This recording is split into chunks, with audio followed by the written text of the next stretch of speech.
So by April 19th, and I won't test you on April 19th, but by the middle of April 1836, um, about a little less than a month after Goliad and about 6 weeks after the Battle of the Alamo, what you have at the right bank of the Buffalo Bayou, which is now the Houston Ship Channel, right, and the San Jacinto River, you had the Texas Army facing the Mexican Army. And the Texas Army was somewhere between 750, 800 men, including, by the way, Juan Seguin and his Tejano soldiers. Seguin fought with great valor at San Jacinto. And so there they sit for a couple of days. And the actual battle happened on April 21st, 1836. And we don't really know what the heck Santa Anna was up to. There were rumors that he was in his tent with a woman as the Texans were approaching. Whatever the story is, and it's very, very murky, Santa Anna was completely unprepared for the attack of the Texas Army. His soldiers were not deployed. They were not ready for an attack. And what happened is that the Texas Army, for reasons that Pena never could understand, and again, he wrote this account, the so-called Pena Diary, and by the way, it's not a diary, of course, it's more of a memoir that has some aspects of a diary within it. Santa Anna is just not ready for the attack of the Texas soldiers. Probably Santa Anna was overconfident. He probably had no respect for the Texas soldiers. But for Pena, I mean, this is just, he just can't believe it. It's just this horrible thing from his point of view. Just what a terrible, terrible, terrible general Santa Anna was, and how poorly Mexican troops were led. And of course, by this time, Mexican troops, it's not only that, they've lost a lot of respect for Santa Anna because of the way he'd handled the Alamo, not waiting for his artillery, the murder of Crockett, the massacre of the soldiers at Goliad. It wasn't like they were fanatical followers of Santa Anna anyway. But what happened is that the Texas Army surprised the Mexican Army, and very, very quickly the battle was over.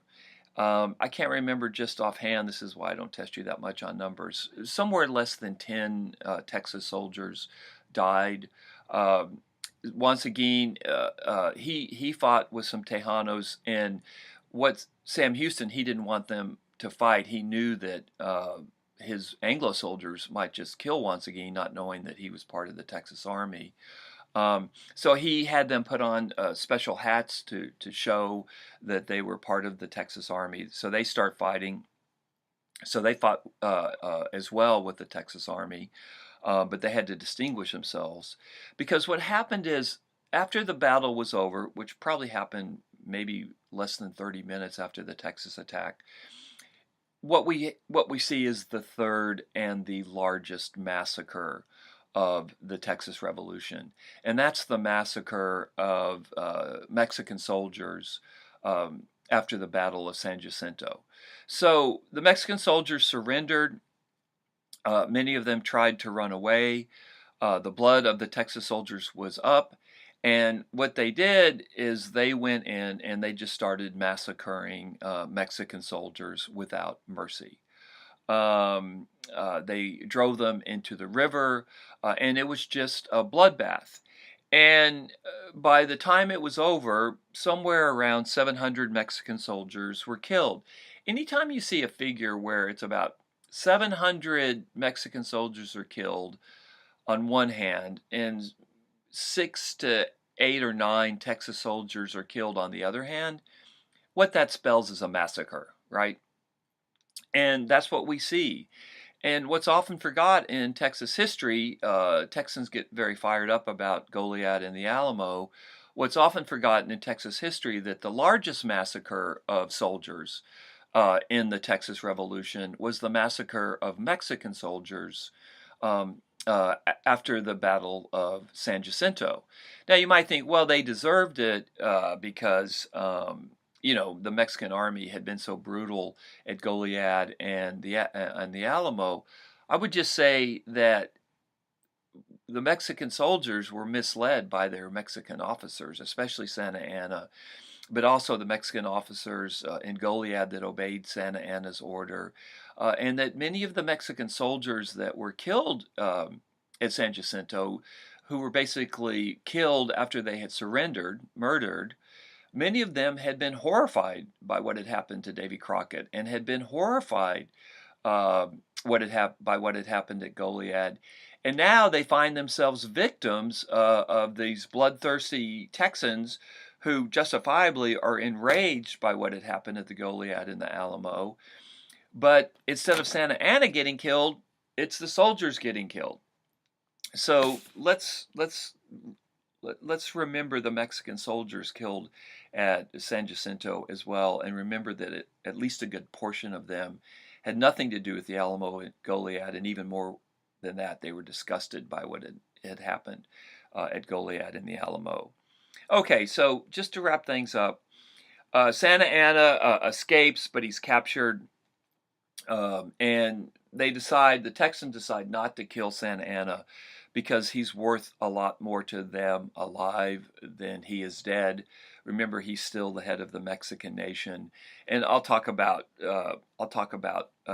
Santa Anna in what he does and basically how he screws over Mexico to save his own life.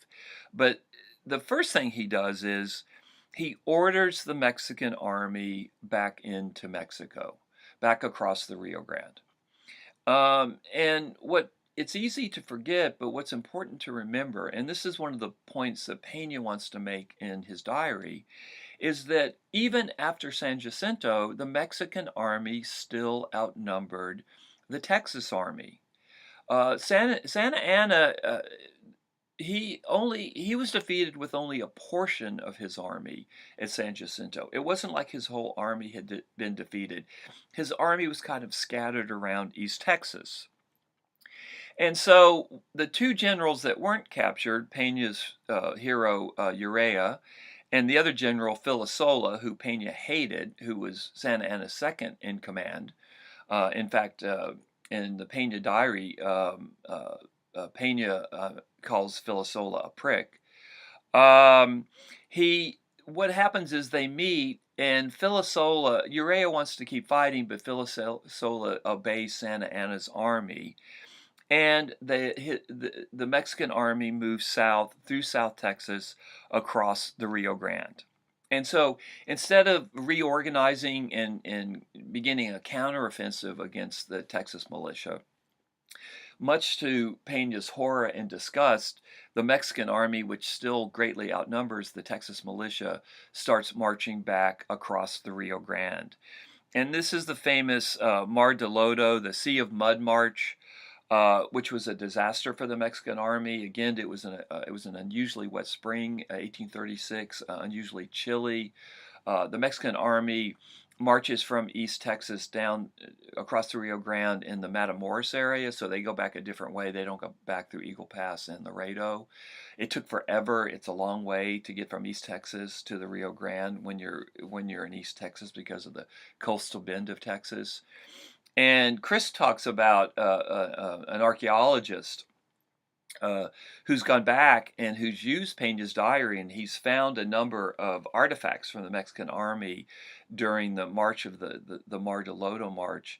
And the reason that this is such a humiliation for Pena and why he wants to get it in front of the Mexican people is that the Mexican army could have staged a counteroffensive. The Mexican army, even after San Jacinto, could have won the Texas Revolution, but Santa Anna's general, especially Filasola, who Pena really hated and Urrea obeyed his orders, he honored Santa Anna's request that the Mexican army retreat, and the reason Santa Anna gave that order was Santa Anna didn't want to get executed. He was doing it not because he loved Mexico, He was doing it to save his own skin. And so the Mexican army, incredibly really, retreats back into Mexico in a very disorganized march called the Sea of Mud March. A very humiliating moment for the Mexican army.